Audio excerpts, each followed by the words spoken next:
Today we discover that the questionable may occur if enough curiosity and courage are applied. Greetings!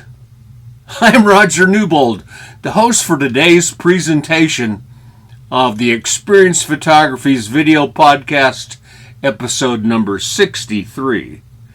My partner, my great friend, tremendous photographer and editor for this episode is Mr. Matt Rich. Come on, my friend. Give us the rocket report for today. Tell us, how you feeling? I sure hope you're doing better. Let us know. Here's the rocket report. The reason Rodger keeps asking how I'm doing is because I've had 2 knee replacements in the last 3.5 months. I'm doing great.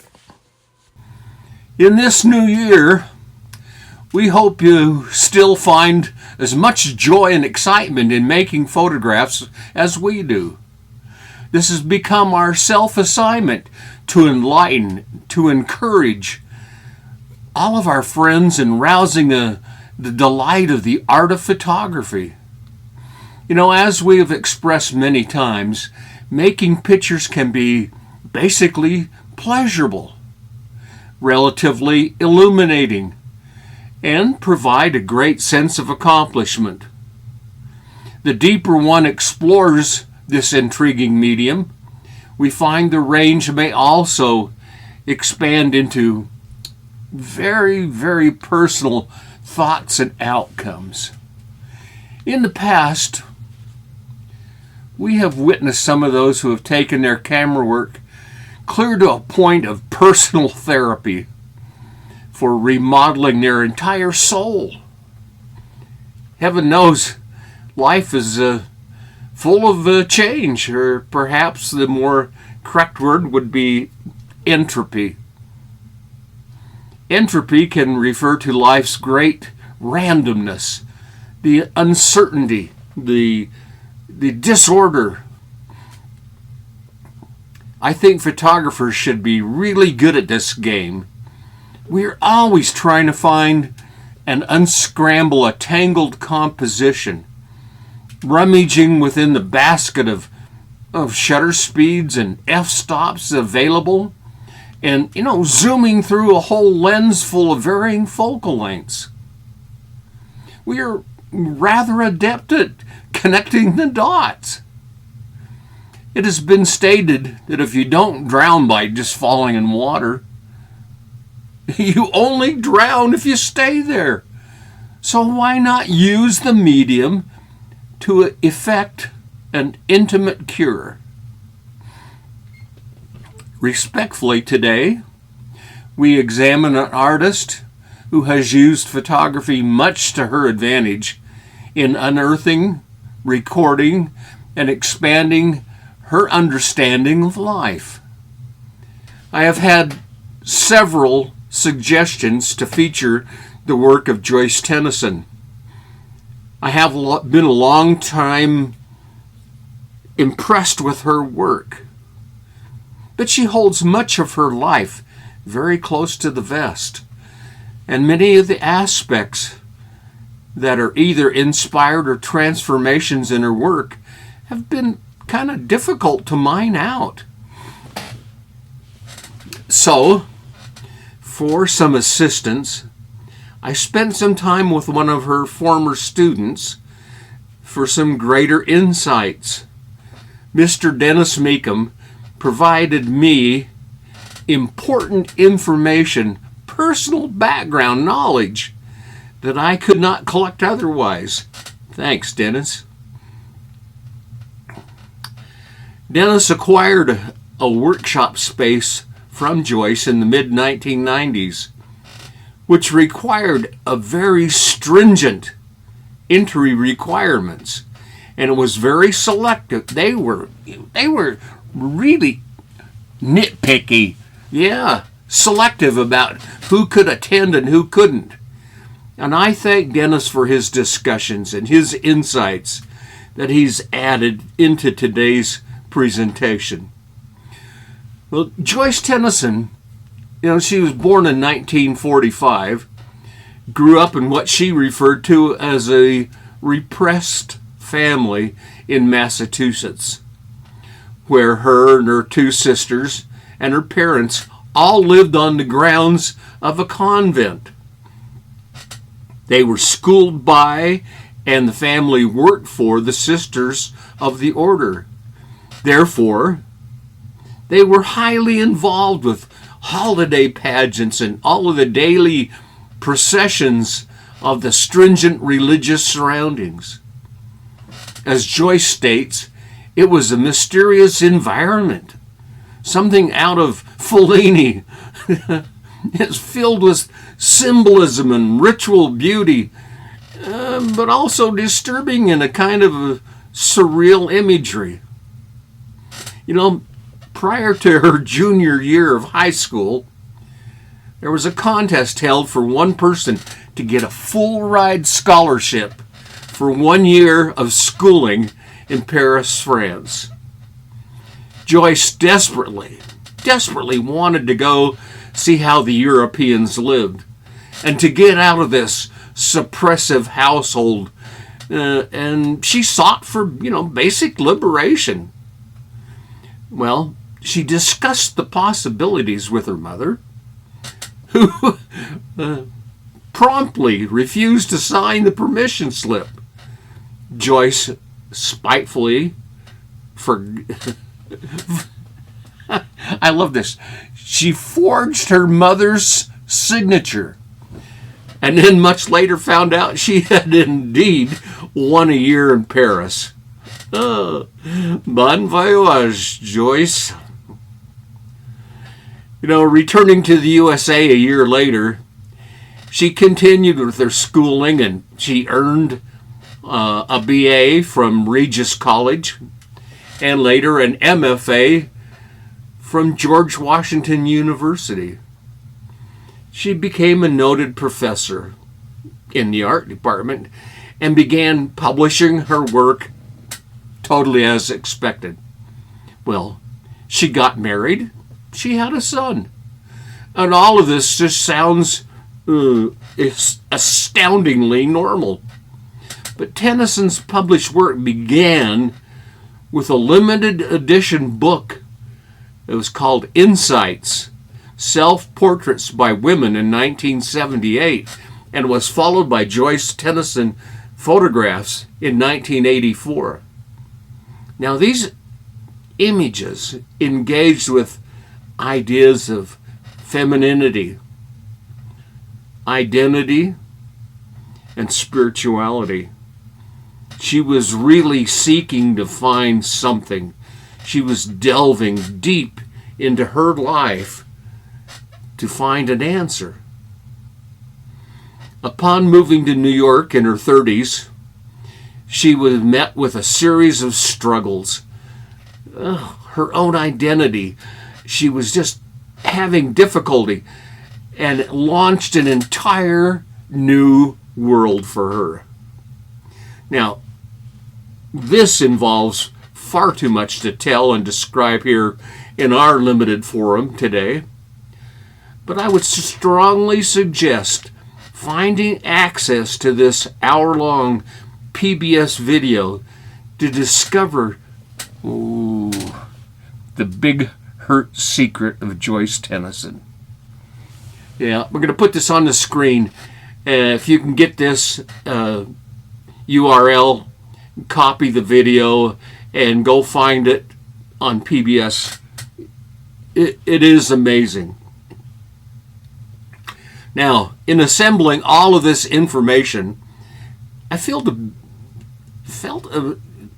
bit confused with Joyce's personal life, her teaching life, and the messages found in her photographs. I saw the disturbed sense of abandonment in her son's eyes in this video. Slowly, the truth became evident to him. The creative ambition once set in motion is propelled emphatically on course. Now, I have attempted to be as non-biased as possible in determining the cause and effect found in Joyce's photographic years of transition. So, let's continue on with the investigation. In 1993, Joyce released another new book. It was called Joyce Tenneson, Transformations, with a totally overwhelming front cover shot of her new model, Suzanne. Now, as Dennis Meekum pointed out to me, Joyce found Suzanne on the subway one day and asked her to model. Joyce mentioned that Suzanne had something mysterious and tranquil, something about her that was very much in alignment with Joyce's tastes.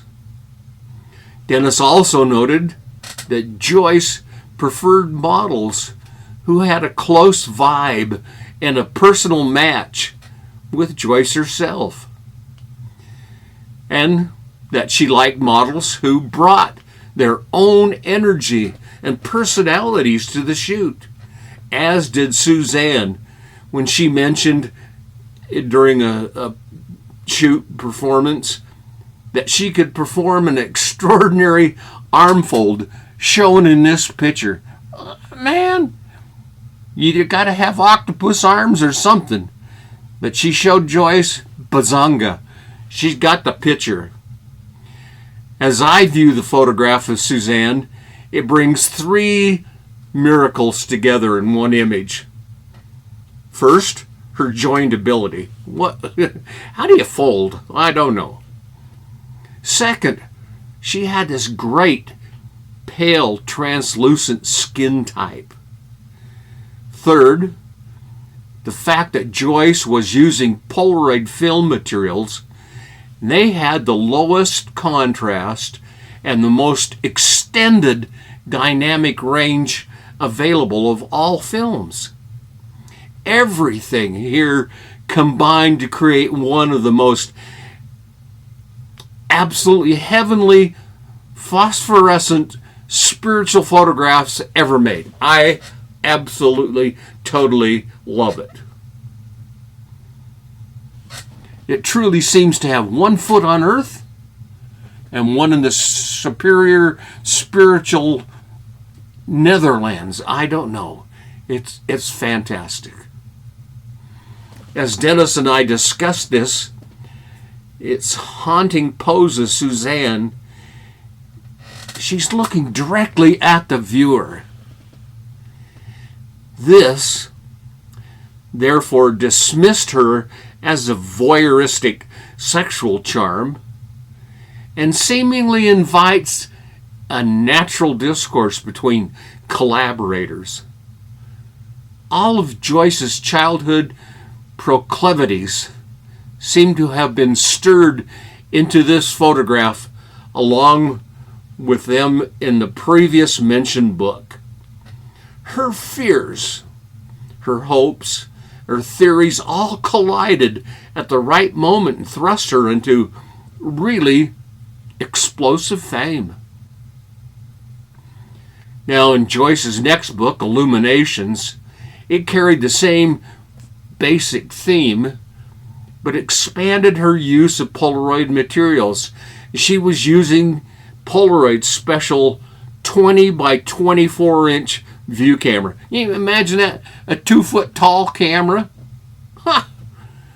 In an interview, Joyce mentioned that she only made 3 exposures of any subject. It had slight different facial expression or a slight different head movement or something.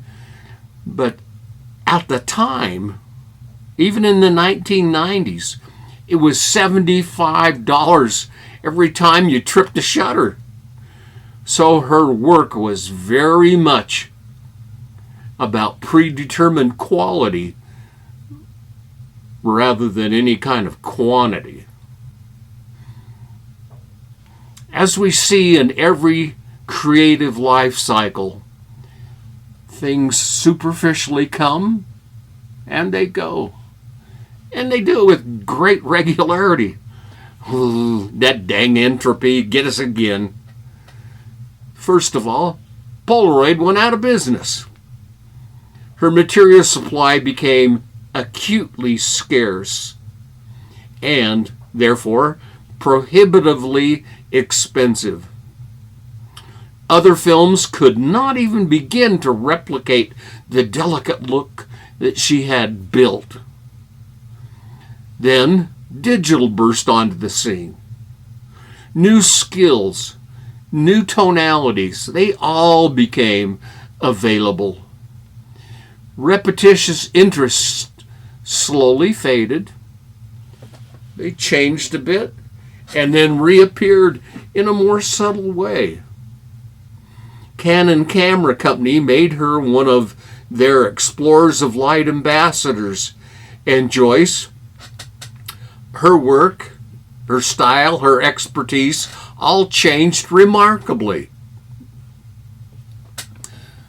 Much like the transitioning of circumstances which happened to the Beatles. The more the equipment changed, the more the friendships changed, the more their abilities changed, their interest and music style changed. And you note that by each and every album is a little bit different. Now, let's look at the list below, and you can chart the changes in Joyce's career. As noted in this list, we see that Joyce continues to work. She's working feverishly. Publications, their schedules become closer together because digital assets are more easily wrangled.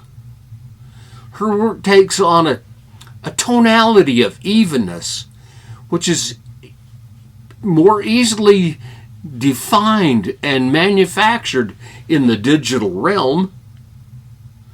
Regardless of how many fluctuations of life and professions are still probing thread that continues through her work, and the subject matter begins to vary a little more broadly. Her work expands. Take a look at this. Coretta Scott King. And this one, I love Jane Goodall, but pardon? Joyce's work expands out to cover, political figures in her book, Wise Women. And then she comes up with powerful men of courage in her book called Amazing Men. I love Ben Kingsley. Man, not only a great actor, but look at that. I like it. Al Hirschfeld, the caricaturist. What can you say about Al? Here's a quote by Joyce. Take a minute to read it. You'll notice that there is no abandonment of her first premise. Life cycles of beauty is covered later in her flower portraits. Now, we've given you a lot of information to think about today. It may be best to bookmark this next suggestion and this edition and set it aside for a day that's a little less harried. There's a lot of premium information available about Joyce in this. This is a second video that I found. Take advantage of it on a shivery cold day, like today. Get your blanket and your beverage and turn on the machine and witness more of her life and more of her imagery. Here's another URL for you. Got it? Good. We all have many roads to travel. Joyce Tenneson provided us with a good example of taking the road less traveled. You may deal with items confronting you in your own way, but if you keep digging into the possibilities, You'll eventually unbury the Rosetta Stone for your very existence. I love Joyce's work, and she really dove into it. It takes a lot of courage to be curious to this depth. You have to take a chance, and you just put one foot in the next world, and you push really hard like Joyce did. So, folks, go out there and get it done. Enjoy your breakthroughs. Discovery's not for the faint of heart, and answers are not always bundled as sweet little red roses. Often the thorns snag us and divert us from our quest. But if your momentum fails you, and it fails to persuade you onward and upward, by all means grab a friend or two and get out there. Many hands make the task lighter, the path more joyous, and the work more survivable. Oh, I learned so early on, more horsepower is always a good answer.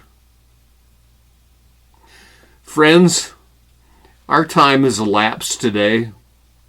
It's been a real pleasure to provide you with some of the work of Joyce Tenneson and show how she used photography to move in her life and how it changed and how she changed and how she became aware and how it can help us do the same. I appreciate Dennis Meekum very much for his help and collaboration. I hope you involve your friends and share with them. Subscribe. Give us a big thumbs up. Seek the impossible, friends. You'll never be disappointed. Matt and I salute you. Thanks for watching. Thanks for helping build value into our channel. So, until we meet here again, well, as always, a tip of my hat to you. Cheerio.